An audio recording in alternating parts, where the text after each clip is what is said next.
Sir साहब, power lunch के कल हमने सारी डायमेंशंस डिस्कस की लेकिन एक डायमेंशन उसमें मिस हो गई। आज एक और बहुत बड़ी डेवलपमेंट भी है, उस पर बात करने से पहले ज़रा उस पहलू को निपटा लें जो बहुत अहम था लेकिन मिस हो गया। फील्ड मार्शल आसिम मुनीर साहब और अमेरिकन प्रेसिडेंट के दरमियान जो मुलाकात हुई उससे मिलिट्री टू मिलिट्री ट्रैक की तो तजदीद होती है, लेकिन उससे सिविलियन क़यादत ने लेफ्ट आउट महसूस किया होगा यकीनन कल तक या अब से थोड़ी देर पहले तक, और ऐसे लगा कि उन्हें बाईपास किया गया है, जिसकी वजह से बहुत से तज्जियाकारों ने कहा कि उन्हें घबराना चाहिए, मुस्लिम लीग नून और पीपल्स पार्टी को भी घबराना चाहिए। लेकिन अब से थोड़ी देर पहले एक खबर आती है कि जो मार्को रूबियो हैं वो वज़ीर आज़म पाकिस्तान से रब्ता करते हैं। इससे पहले उनका रब्ता इंडिया पाक टेंशन्स में हुआ था और अब वो फ़ोन करते हैं और प्रेस रिलीज़ के मुताबिक उन्होंने कॉल किया शहबाज शरीफ साहब को और उसमें मुख्तलिफ उमूर पर गुफ्तगू हुई है। लेकिन इसका जो आखिरी कुछ जुमले हैं वो ये कह रहे हैं कि उन्होंने पाकिस्तान की हौसला अफजाई की और पाकिस्तान को शाबाश दी उसके किरदार पर, और ये कि उसके ताल्लुकात ईरान के साथ क्योंकि बहुत अच्छे हैं तो वो अपना किरदार अमन व अमान की कोशिशों में अदा करता रहे ईरान की बाबत। इसके अलावा भी बहुत सी और चीज़ें इसमें बताई गई हैं कि किन अमूर पर बात हुई, बड़ी डिटेल्ड गुफ्तगू थी। लेकिन अब आपके ख्याल में वो इम्प्रेशन ख़त्म हो गया कि एक तरफ किया गया है पाकिस्तान की सिविल क़यादत को? हाँ, मेरा ख्याल है यू आर राइट। इसको कहते हैं नेटवर्किंग। आई थिंक हमारी तरफ से भी नेटवर्किंग हो रही है और उनकी तरफ से भी नेटवर्किंग हो रही है ताकि everybody is on the same page. मगर मैं समझता हूँ कि सिविलियन हुकूमत को कोई खतरा नहीं है। जैसे हमने कल डिस्कस किया था कि ये जो भी हुआ है ये कुछ अरसे से इसकी प्लानिंग हो रही थी और इसलिए आई थिंक शहबाज शरीफ साहब जो है he was fully in the loop. So इसलिए I don't think there is any confusion. मगर जो असली खबर है वो ये है कि अब क्या कमिटमेंट की है हमारे लोगों ने वहां, या उन्होंने क्या मांगा है इनसे। अब यहाँ बहुत सी अफवाहें चल रही हैं, कोई कहता है उन्होंने बेसिस मांगे हैं, कोई कहता है ये, कोई कहता है वो। मेरा ख्याल है आई थिंक जो बात डोनाल्ड ट्रंप ने कही है उसकी तरफ तवज्जो देनी चाहिए। डोनाल्ड ट्रंप ने कहा कि ये लोग जो है पाकिस्तानी ये ईरान को बड़ी अच्छी तरह समझते हैं। अच्छा, ये बड़ी इंपॉर्टेंट बात है ये कहना जी, कि मतलब ये कि हमसे बेहतर समझते हैं ईरान को। हाँ, they know Iran better than others. तो मतलब क्लियर हो गया मुझे जी कि यस, हमने ऑफर किया होगा और उसने एक्सेप्ट कर लिया होगा हमारा ऑफर। और वो ऑफर क्या है, हमने कहा होगा हमें भी एक मौका दें to talk to Iran, to play a role and to get Iran back on the negotiating table and to make concessions, because no one wants American involvement in this conflict. इसके लिए हमारे लिए भी बहुत खतरा है इसके अंदर, and you don't want to destabilize this region like this. तो इसलिए we would like to play a role. और अभी आपने जिक्र कर दिया कि हमारे आर्मी चीफ की भी मुलाकात हुई थी ईरानियन आर्मी चीफ से, तो मतलब ये है कि तल्लुकात हमारे ठीक ठाक हैं। और जैसे कल भी मैंने जिक्र किया कि पार्लियामेंट के अंदर, ईरान की पार्लियामेंट के अंदर काफी तारीफ हुई हमारी और हमारे मौक़िफ़ की। So I think Pakistan is going to play a role. और ये जो 2 हफ्ते की मोहलत मिली है, आई थिंक ये कुछ इस किस्म की बातें पहले हो चुकी थी। इसी होता ही है कि इस किस्म की मुलाकात से पहले बहुत सी बातें पहले हो जाती हैं कि वो ये पूछेंगे, आप ये कहेंगे, तो ये बातें पहले हो जाती है। फिर फेस टू फेस जब होता है तो वहाँ कॉन्फर्मेशन हो जाती है बात, या एलेबोरेशन हो जाती है, उसको आगे बढ़ के की बात की जाती है। मगर जो एजेंडा आइटम्स होते हैं ना, वो पता होता है आपको कि टॉकिंग पॉइंट्स क्या हैं, एजेंडा आइटम्स क्या हैं, क्या नहीं। तो जैसे हमको सबको पता है कि ये कुछ अरसे से ये बात चल रही थी, तो आई थिंक बहुत सी बातें पहले हो गई थी और यहाँ जाके डोनाल्ड ट्रंप को मनाना था और उसने इनकी बात सुननी थी। तो मेरा ख्याल है इन्होंने कन्विंस कर दिया है कि we can play a role and allow us, give us some time, number 1। Number 2, Trump ने ये कहा ओके ठीक है, बिकॉज ट्रंप भी नहीं चाहता कि कोई गड़बड़ हो जाए। ही ऑल्सो वॉन्ट्स सेटलमेंट हो जाए तो उसके नंबर लग जाएंगे। American involvement in a war will be problematic for him also. उसकी जो कंस्टिट्यूंसी है मेक अमेरिका ग्रेट अगेन, वो नहीं चाहते कि ये अमेरिका को वॉर के अंदर लेके जाए। और आपने देखा कि वहां की कांग्रेस के अंदर भी बातें शुरू हो गई हैं कि प्रेसिडेंट से ये पावर नहीं होनी चाहिए, एक सिर्फ कांग्रेस के पास पावर होनी चाहिए टू गो टू वॉर। तो ये बातें भी शुरू हो गई हैं, तो वो उसे एहसास है इस बात का। और ये जो 2 हफ्ते की मोहलत दी है, आई थिंक अब 2 हफ्ते या इससे कम we can't say, because Trump के बारे में ये जरूर है वो आज एक बात करता है कल फिर चेंज कर देता है।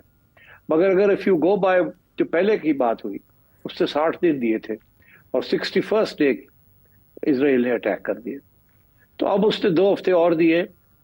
मेरा ख्याल है दिस इज, एक तरफ तो उसने अपने जहाज वहाज भेज दिए, वहां टैंकर्स भेज दिए रिफ्यूलिंग के लिए टू हेल्प इसराइल। दूसरी तरफ उसने कुवैत वगैरह से अपने जो जेट्स स्टेशन है अमेरिकन बेसिस पे उनको विड्रॉ करके सेफर प्लेसेस पे लगा भेज दिया। इंडिकेशन ये है कि we are ready to go to war. अच्छा। दिस इज ये टैक्टिक्स यही होते हैं कि जी हम आ गए हैं, हम मारेंगे अब, और सब इंडिकेशन सिग्नलिंग जो है ना वो हो जाती है। मगर that is the way you arrive at a negotiating position. तो मेरा ख्याल है कि अब you will get another chance at negotiation. अब यूरोप में तो आपको पता ही है इस वक्त यूरोपियंस और ईरानियंस बैठे हुए बात कर रहे हैं जी। और आपको ये भी पता है कि जब पहले ये डील हुई थी विद अमेरिका तो उससे भी यूरोपियंस ने रोल अदा किया था जी। और अब भी यूरोपियंस नहीं चाहते कि ये जंग हो। So I think things are moving in the right direction and I think Pakistan कोई ना कोई रोल अदा करेगा। मैं आपको एक हिंट देता हूँ जी। अभी हमारी डेलीगेशन वही है ना, वॉशिंगटन में ही है जी। तो जब ये वापस आएंगे तो जरा नोट कीजिएगा ये रास्ते में कहाँ रुकते हैं। अच्छा, स्टॉप ओवर कहाँ करते हैं? ये जो डेलीगेशन फील्ड मार्शल की क़यादत में वहाँ गया है फॉर 5 to 7 days ट्रिप का ड्यूरेशन बताया जा रहा है। आप कह रहे हैं वो वापसी पर कहाँ रुकता है ये देखना होगा। Okay, very important. Look out for it. Middle east में ठहरेंगे कहीं। अब मैं इससे ज्यादा बात नहीं करता, ठीक है ना। अच्छा। आप लोग भी थोड़ा सा होमवर्क करें ना, थोड़ी सी आप अपने चिड़े और कब्बे उड़ाए थोड़े से। नहीं सेठ साहब, हमारे पास अब हम ड्रोन की तरफ जा रहे हैं। अब हम इन परिंदों पे इक्तफा नहीं करते। लेकिन मैं वापस आती हूँ इस प्रेस रिलीज की तरफ। असल में जब कल आपसे ये पूछा गया कि उस मुलाकात में क्या क्या बातें ज़रा गौर आई होंगी, तो आपने ज़ाहिर है उनका अहाता किया कि पॉसिबली ये डिस्कस हुआ होगा, और आपने ये भी कहा वहाँ आपकी चिड़िया नहीं थी। लेकिन ये गुफ्तगू जो आज हुई है इसमें यहाँ तक कि इंडिया के साथ मीनिंगफुल डायलॉग की भी बात की गई है, जम्मू कश्मीर का भी जिक्र है, इंडस वाटर ट्रीटी का भी है, और BLA and TTP and other militant groups जिसके लिए यूएस ने अपने ताउन का यकीन दिलाया है। सेक्रेटरी रूबियो ने कहा है कि अमेरिका ताउन करेगा। तो ये जो पॉइंट्स इसमें बयान किए गए हैं, क्या वही फील्ड मार्शल की मुलाकात में भी ज़ेर बहस आए होंगे? नहीं, देखिए तो हमारी तरफ से तो यही बात आती है ना कि हम तैयार हैं इंडिया के साथ ऑपोजिट डायलॉग करने के लिए, सारे इश्यूज टेबल पे रखने के लिए जी। यहाँ तक कि हमने तो ये भी कहा होगा कि हम तो वेलकम करते हैं, आप कोई रोल अदा करना चाहते हैं हम आपको खुली छुट्टी देते हैं, आप रोल अदा करें। तो ये तो उन्होंने कहा होगा क्योंकि उन्हें पता है ट्रंप चाहता है कुछ करे वो। मगर प्रॉब्लम तो वही है ना कि इंडिया नहीं मानता कोई बात। और आपने देख ही लिया कि नरेंद्र मोदी का जो बयान आया कल, दे बेसिकली सेइंग कि आप झूठ बोल रहे हैं ट्रंप, आपने हमारे साथ कोई ऐसी बात नहीं की और हमने कोई आपको कमिटमेंट नहीं की टू डू एनीथिंग। और वो अभी तक वही हॉर्न बजा रहे हैं कि जी हम तो अभी तो पॉज है, हमने तो अभी बात खत्म नहीं की ऑपरेशन सिंदूर की एंड सो ऑन। तो मेरा ख्याल है पाकिस्तानी इस वक्त बड़ी अच्छी विकेट पे खेल रहे हैं, बड़े अच्छा इंप्रेशन क्रिएट कर रहे हैं। और ये ट्रिप जो है I think it's going to be a valuable trip.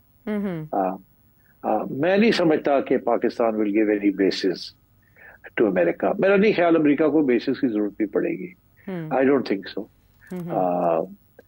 So I think Pakistan will never act against Iran.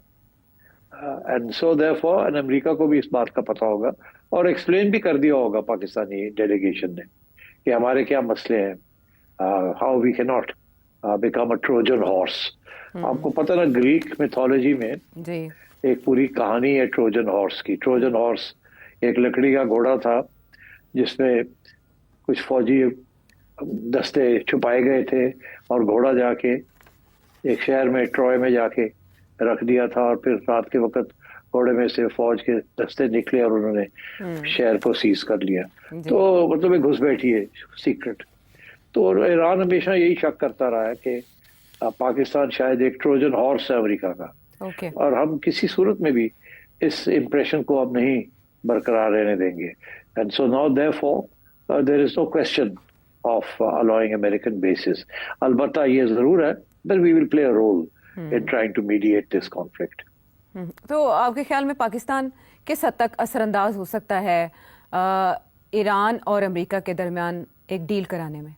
कितना असर और रसूख ईरान पर है? मैं प्रिडिक्ट करता हूँ कि कामयाब सिर्फ पाकिस्तान नहीं, यूरोपियन सब मिलजुल के, everybody is working towards this. और सारे अब बेसिकली जो होगा क्या, कि ईरान तो पहले दिन से कह रहा है कि हमने एनरिचमेंट नहीं की। जी।